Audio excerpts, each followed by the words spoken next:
Hi hello welcome to Krishna's kitchen.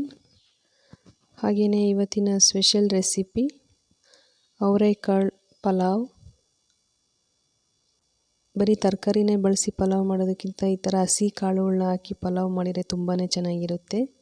ಹಾಗೆಯೇ ಬೆಳಗಿನ ಬ್ರೇಕ್ಫಾಸ್ಟ್ಗೆ ಕಡಿಮೆ ಸಮಯದಲ್ಲಿ ರೆಡಿಯಾಗುತ್ತೆ ಅಂತಲೇ ಹೇಳ್ಬೋದು. ಬನ್ನಿ ಮಾಡುವ ವಿಧಾನ ನೋಡೋಣ. ನೋಡಿ, ಈಗ ನಾನೊಂದು ಕುಕ್ಕರ್ನ ಬಿಸಿಗೆ ಇಟ್ಟಿದ್ದೀನಿ. ಇದಕ್ಕೆ ಒಂದು 3ರಿಂದ 4 ಟೇಬಲ್ ಸ್ಪೂನಷ್ಟು ಎಣ್ಣೆನ ಹಾಕ್ಕೊಂಡಿದ್ದೀನಿ. ಹಾಗೆಯೇ ಎಣ್ಣೆ ಬಿಸಿಯಾಗಿದ ನಂತರ ಇದಕ್ಕೆ ಸ್ಲೈಸಸ್ನ ಹಾಕ್ಕೊಂಡಿದ್ದೀನಿ. ನೋಡಿ, ಈಗ ಸ್ಲೈಸಸ್ ಎಲ್ಲ ಚಟಪಟ ಅಂದಿದೆ. ಈಗ ಇದಕ್ಕೆ ಜಜ್ಜಿಟ್ಟಿರುವಂಥ 1 ಸ್ಪೂನಷ್ಟು ಬೆಳ್ಳುಳ್ಳಿನ ಹಾಕ್ಕೊಂಡಿದ್ದೀನಿ. ಹಾಗೆಯೇ ಬೆಳ್ಳುಳ್ಳಿ ಚೆನ್ನಾಗಿ ಫ್ರೈ ಮಾಡ್ಕೋಬೇಕು. ನೋಡಿ, ಬೆಳ್ಳುಳ್ಳಿ ಫ್ರೈ ಆಗಿದ ತಕ್ಷಣ ಇದಕ್ಕೆ ಉದ್ದುದ್ದ ಹೆಚ್ಚಿರುವಂತಹ ಹಸಿಮೆಣಸಿನ್ಕಾಯಿನ ಹಾಕ್ಕೊಂಡಿದ್ದೀನಿ. ಅಂದರೆ ಖಾರಕ್ಕೆ ಎಷ್ಟು ಬೇಕೋ ಅಷ್ಟು ಹಾಕ್ಕೊಳ್ಳಿ. ನಮಗೆ ಖಾರ ಸ್ವಲ್ಪ ಜಾಸ್ತಿ ಬೇಕಾಗಿರೋದ್ರಿಂದ ಸ್ವಲ್ಪ ಜಾಸ್ತಿನೇ ಹಾಕ್ಕೊಂಡಿದ್ದೀನಿ. ಮತ್ತು ಸ್ವಲ್ಪ ಕರಿಬೇವಿನ ಎಲೆ, ಹಾಗೆಯೇ ಒಂದು ಈರುಳ್ಳಿನ ಕಟ್ ಮಾಡಿಬಿಟ್ಟು ಹಾಕ್ಕೊಂಡಿದ್ದೀನಿ. ಮತ್ತು ಈರುಳ್ಳಿನೂ ಫ್ರೈ ಆಗಬೇಕೀಗ. ಅಂದರೆ ಈರುಳ್ಳಿ ಕಲರ್ ಚೇಂಜ್ ಆಗೋ ತನಕ 1-2 ನಿಮಿಷ ನೀಟಾಗಿ ಮಿಕ್ಸ್ ಮಾಡ್ಕೋಬೇಕು.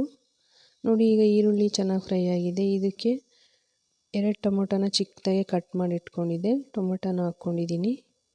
ಟೊಮೆಟೊ ಸ್ವಲ್ಪ ಸಾಫ್ಟಾಗಿ ಬೇಯೋ ತನಕ ಬಾಡಿಸ್ಕೋಬೇಕು. ಉರಿನ ಮೀಡಿಯಮ್ ಫ್ಲೇಮಲ್ಲಿ ಇಟ್ಕೊಂಡು 1-2 ನಿಮಿಷ ನೀಟಾಗಿ ಫ್ರೈ ಮಾಡಿಕೊಂಡ್ರೆ ಈ ರೀತಿ ಟೊಮೆಟೊನೂ ಚೆನ್ನಾಗಿ ಫ್ರೈ ಆಗಿದೆ. ಈಗ ಇದಕ್ಕೆ ನೋಡಿ, ನಾನು ಹಸಿ ಅವರೆಕಾಳನ್ನ ಹಾಕ್ಕೊಳ್ತಾ ಇದ್ದೀನಿ. ಅವರೆಕಾಳು ಹಾಕೋದ್ರಿಂದ ಪಲಾವ್ ತುಂಬ ಚೆನ್ನಾಗಿ ಬರುತ್ತೆ. ಹಾಗೆ ನೀವು ಒಂದು ಸಲ ಖಂಡಿತ ವಿಡಿಯೋ ನೋಡ್ತಾ ಇದ್ದರೆ ಟ್ರೈ ಮಾಡಿ. ಅವರೆಕಾಳನ್ನ 2-3 ನಿಮಿಷ ಒಗ್ಗರಣೆಯಲ್ಲಿ ಈ ರೀತಿ ಫ್ರೈ ಮಾಡ್ಕೋಬೇಕು. ಎಲ್ಲನೂ ಹಾಗೆ ಮಿಕ್ಸ್ ಮಾಡಿಕೊಂಡು 1-2 ನಿಮಿಷ ಫ್ರೈ ಮಾಡಿಕೊಂಡು ಈಗ ಇದಕ್ಕೆ ನಾನು 1 ಟೇಬಲ್ ಸ್ಪೂನಷ್ಟು ಶುಂಠಿ ಬೆಳ್ಳುಳ್ಳಿ ಪೇಸ್ಟ್ನ ಹಾಕ್ಕೊಂಡಿದ್ದೀನಿ. ಮತ್ತು ಸ್ವಲ್ಪ ಗರಂ ಮಸಾಲ ಹಾಕ್ಕೊಂಡಿದ್ದೀನಿ. ಹಾಗೆಯೇ ಇದಕ್ಕೆ ಒಂದು ಅರ್ಧ ಟೇಬಲ್ ಸ್ಪೂನಷ್ಟು ಚಿಕನ್ ಮಸಾಲನೂ ಇಲ್ಲಿ ಹಾಕ್ಕೊಂಡಿದ್ದೀವಿ.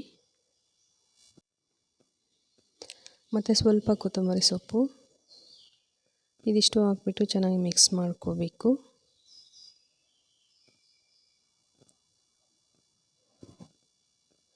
ನೋಡಿ, ಈ ರೀತಿ ಮಿಕ್ಸ್ ಮಾಡಿಕೊಂಡು ಒಗ್ಗರಣೆ ರೆಡಿ ಮಾಡಿ ಇಟ್ಕೊಂಡಿದ್ದೀವಿ. ಇದು 1-2 ನಿಮಿಷ ಒಗ್ಗರಣೆ ರೆಡಿ ಆಗೋಷ್ಟೈತೆ. ಅಷ್ಟರಲ್ಲಿ ನೋಡಿ, ನಾವೀಗ ಅಕ್ಕಿನ 1 ಗ್ಲಾಸ್ ಅಕ್ಕಿನ ತೊಗೊಂಡಿದ್ದೀನಿ. ಇದನ್ನು ನೀಟಾಗಿ 2 ಸಲ ವಾಶ್ ಮಾಡ್ಕೊಂಡಿದ್ದೀವಿ. ವಾಶ್ ಮಾಡ್ಕೊಂಡಿದ ನಂತರ ಇದನ್ನು ನೋಡಿ ಈಗ ಒಗ್ಗರಣೆಯಲ್ಲಿ ಹಾಕ್ಕೊಂಡಿದ್ದೀವಿ. ಮತ್ತು ಇದನ್ನೆಲ್ಲನೂ ಚೆನ್ನಾಗಿ ಮಿಕ್ಸ್ ಮಾಡಿಕೊಂಡು ಮೇಲೆ ಕೆಳಗೆ ಎಲ್ಲನೂ ಮಿಕ್ಸ್ ಮಾಡಿ ಈಗ ಇದಕ್ಕೆ ನಾವು ನೀರನ್ನು ಹಾಕ್ಕೋಬೇಕು. ನಾನಿಲ್ಲಿ 1 ಗ್ಲಾಸ್ ಅಕ್ಕಿ ತೊಗೊಂಡಿರೋದ್ರಿಂದ 2 ಗ್ಲಾಸ್ ಅಷ್ಟು ನೀರನ್ನು ಹಾಕ್ಕೊಳ್ತಾ ಇದ್ದೀನಿ. ನಮಗೆ ಇನ್ನೂ ರೈಸ್ ಇನ್ನೂ ಸ್ವಲ್ಪ ಸಾಫ್ಟಾಗಿ ಬೇಕಂದರೆ ಇನ್ನೂ ಸ್ವಲ್ಪ ನೀರನ್ನು ಎಕ್ಸ್ಟ್ರಾ ಆ್ಯಡ್ ಮಾಡ್ಕೋಬೋದು.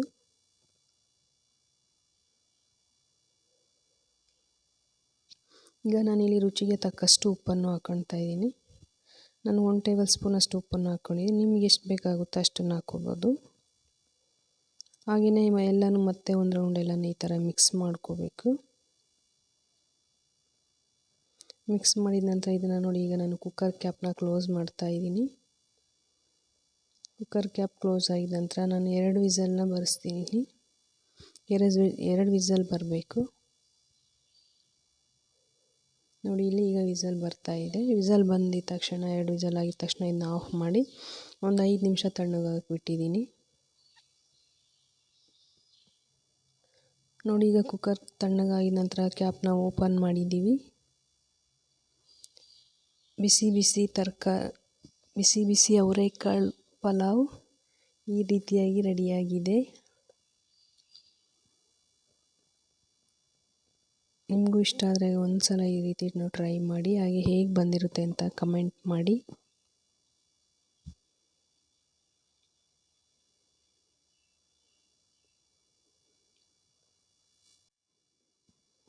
ಈಗ ನೋಡಿ, ನಾವು ಒಂದು ಪ್ಲೇಟ್ಗೆ ಇದನ್ನ ಸರ್ವ್ ಮಾಡ್ಕೊಂಡಿದ್ದೀವಿ.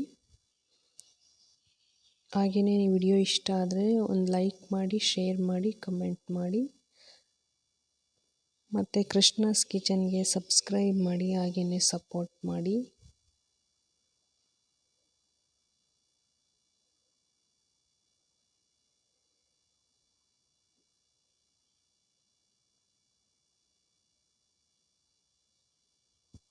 ವಿಡಿಯೋ ನೋಡಿದ್ದಕ್ಕಾಗಿ ಧನ್ಯವಾದಗಳು.